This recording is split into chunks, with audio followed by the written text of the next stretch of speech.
Chapter 4 The Carew Murder Case.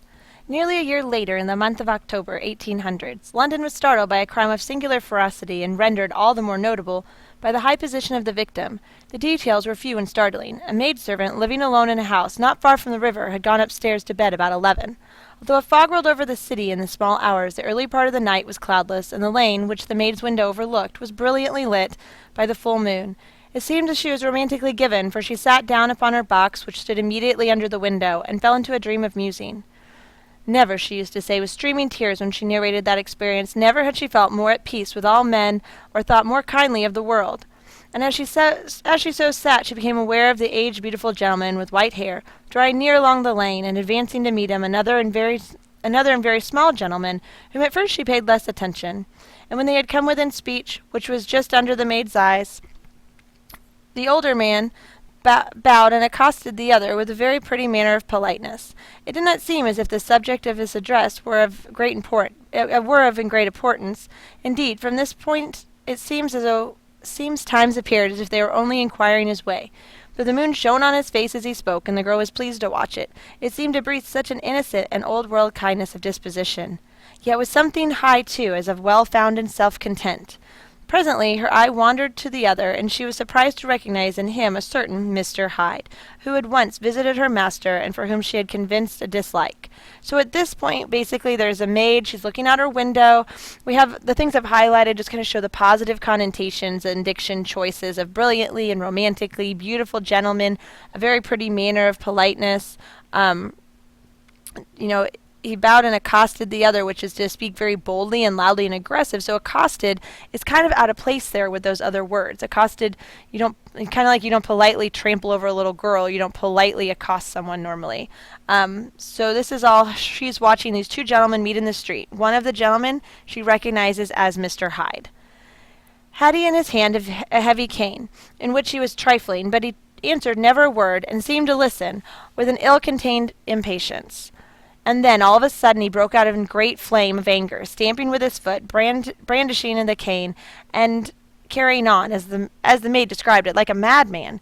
And the old gentleman took a step back, and with an air of one very much surprised and trifle hurt, and that of Mr. Hyde broke out of all bounds, and clubbed him to the earth, so he kind of just snapped. And the next moment, with ape-like fury, and with the ape-like fury we get more of that animal characteristic again, like they compare him to Mr. Hyde to an animal a lot. He was trampling his victim underfoot, and hailing down a storm of blows under which the bones were audibly shattered, and the body jumped upon the roadway. At the horror of these sights and sounds, the maid fainted. It was 2 o'clock when she came to herself and called for the police.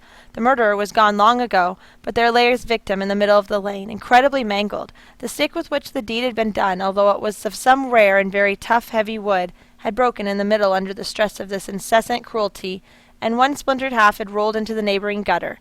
The other, without a doubt, had been carried away by the murderer. So the murderer here is Mr. Hyde. So he trampled the little girl, but she didn't die, and now he's killed this man.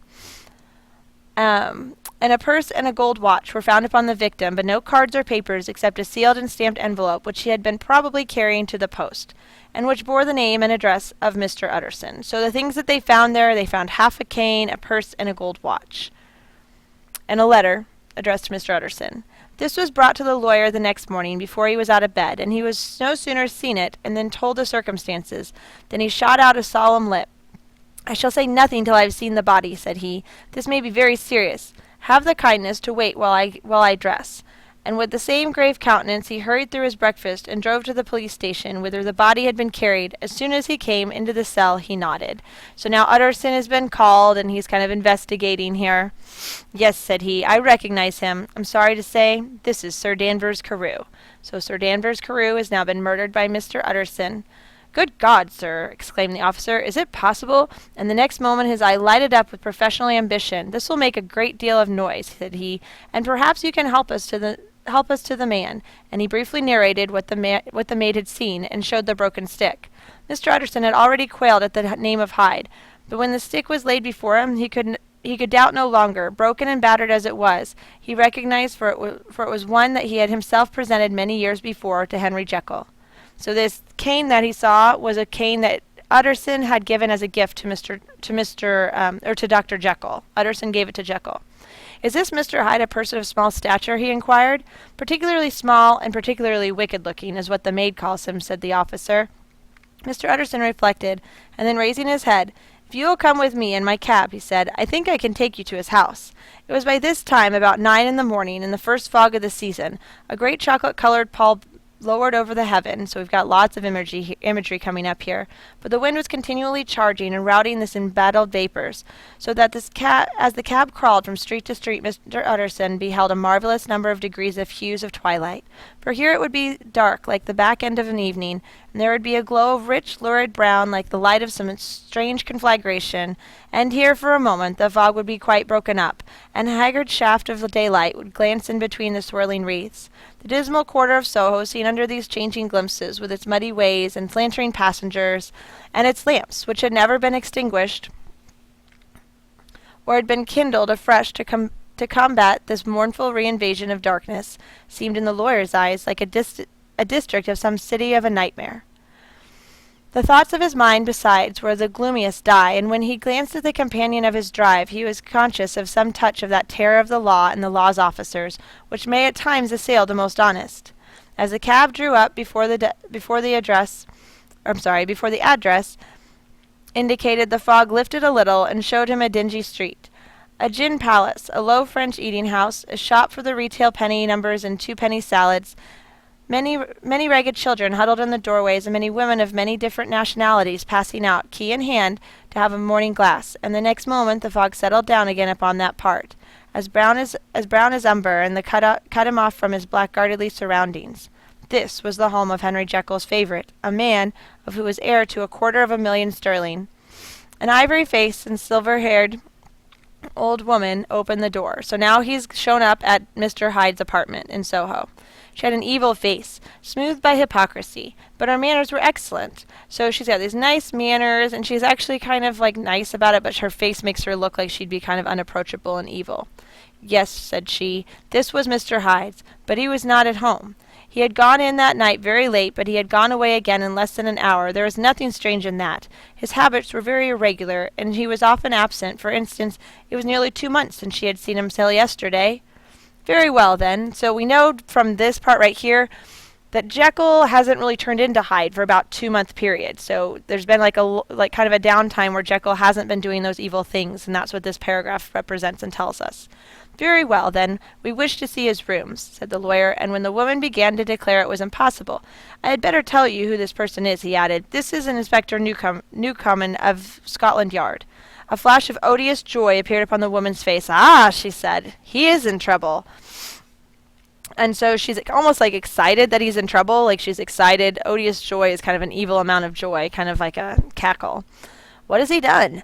Mr. Utterson and the inspector exchanged glances. He don't seem very popular character," observed the latter. "And now, my good woman, just let me and this gentleman have a look about us." In the whole extent of the house, which but for the old woman remained otherwise empty, Mr. Hyde had only used a couple of rooms. But these were furnished with luxury and good taste. A closet was filled with wine, the plate was with silver, the napery elegant, and a good picture hung on the walls as a gift, as Utterson supposed, from Henry Jekyll, who was much of a connoisseur. Now Utterson is not aware that Jekyll and Hyde are the same person here. At this moment, however, the rooms bore every mark of having been recently and hurriedly ransacked. Clothes laid about on the floor with their pockets inside out, lock-fast drawers stood open, and on a hearth there lay a pile of grey ashes, as though many papers had been burned. From these embers the inspector disinterred the butt of a green cheque-book, which had resisted the action of the fire. The other half of the stick was found behind the door, and as it clinched his suspicions, the officer declared himself delighted. A visit to the bank, where several £1,000s were found to be lying in the murderer's credit, completed his gratification. "You may depend upon it, sir," he told Mr. Utterson, "I have him in my hand. He must have lost his head, and he never would have left the stick. Above all, burned the cheque-book." So they found a burned cheque-book, half the stick. The house has just been ransacked. Everything's kind of thrown about. But he does have nice things in this apartment. Why, money's life to the man. We have nothing to do but wait for him at the bank and get out of the handbills. So they know that money is important to Mr. Hyde, so they're just going to go wait for him at the bank. This last, however, was not so easy of an accomplishment, for Mr. Hyde had numbered few familiars. Even the master of the servant maid had only seen him twice, so not very many people could actually recognize Hyde. His family could nowhere be traced, and he had never been photographed. and the few who could describe him differed widely, as common observers will. Only on one point were they agreed, and that was the haunting sense of an unexpressed deformity in which the fugitive impressed the beholders. He just had some issue of just being deformed and out of sorts, and that's how people know him, but there's no specific definition, like they can't do a picture or a sketch because he's so undescribable. So that finishes with chapter 4. So please go back, reread, and answer your questions, and then please finish chapters 5 and 6 for the weekend.